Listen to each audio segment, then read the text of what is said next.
Hello everyone, this is Tom Fox. I'm the Compliance Evangelist, and I'd like to welcome you to the October edition of 1 Month to a More Effective Compliance program.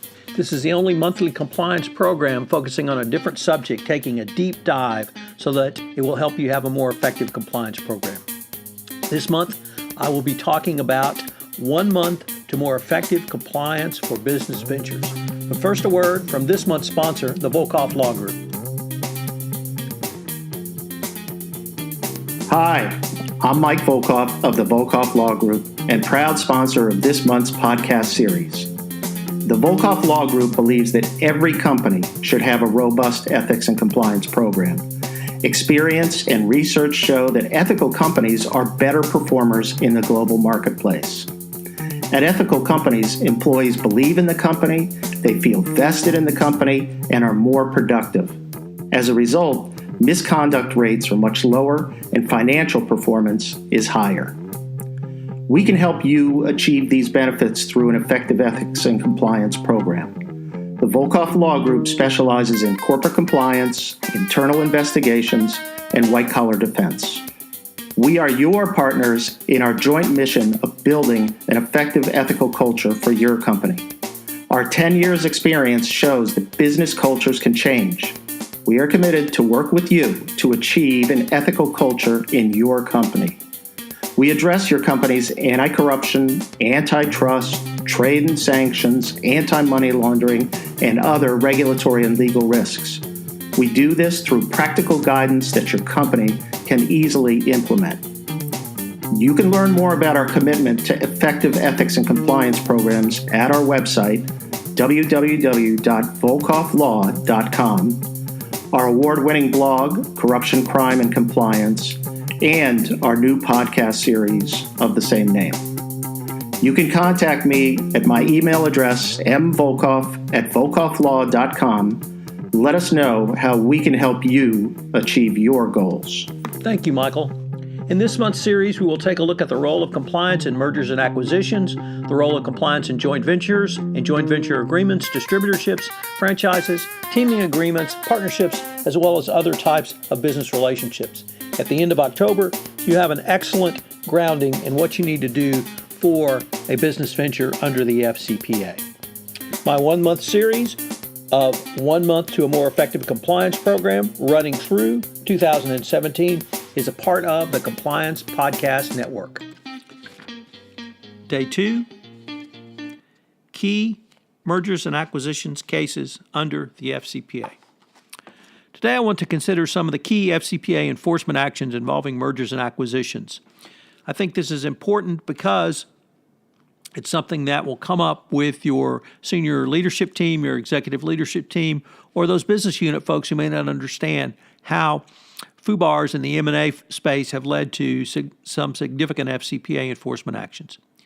These cases and the 2012 guidance have made clear that the Justice Department and SEC will vigorously prosecute companies which allow bribery and corruption to continue after a merger or purchase occurs.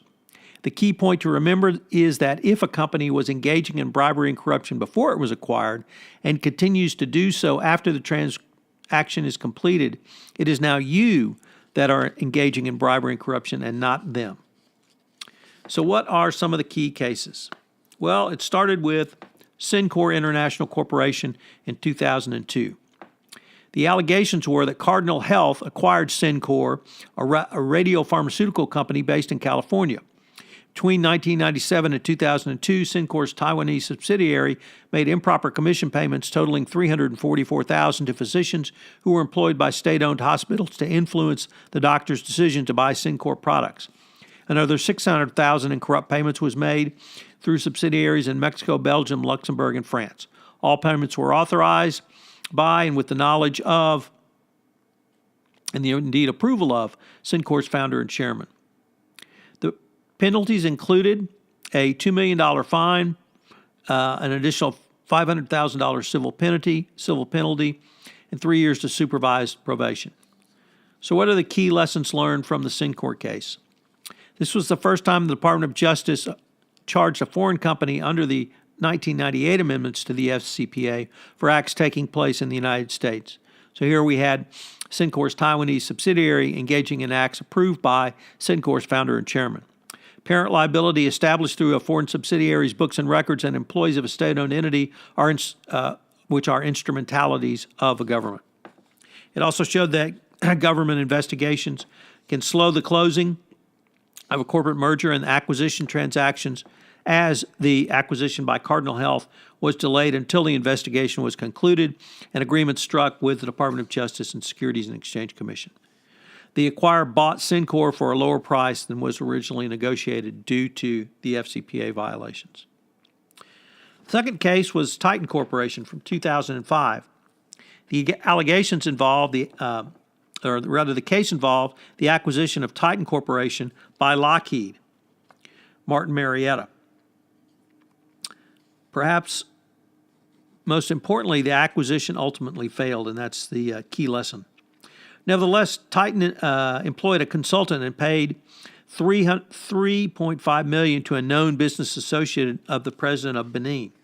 Of the $3.5 million paid to the advisor, approximately $2 million were indirect contributions to the president's reelection campaign.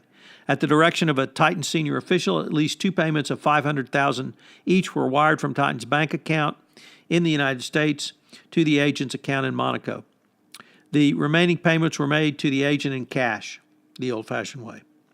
Payments were characterized on Titan's books and records as social program payments that were required by its contract with the government. The company also falsified documents to enable agents and to underreport local commission payments in Nepal, Bangladesh, and Sri Lanka. Titan falsely reported to the U.S. government commission payments on its equipment exported to Sri Lanka, France, and Japan. In the penalty phase, Titan agreed to substantive violations of the FCPA's books and records provisions, as well as a tax violation, was sentenced to 3 years supervised probation, ordered to pay a $13 million fine. The SEC's alleged violations included books and records as well. Titan agreed to pay the SEC an additional $15.5 million in disgorgement and prejudgment interest.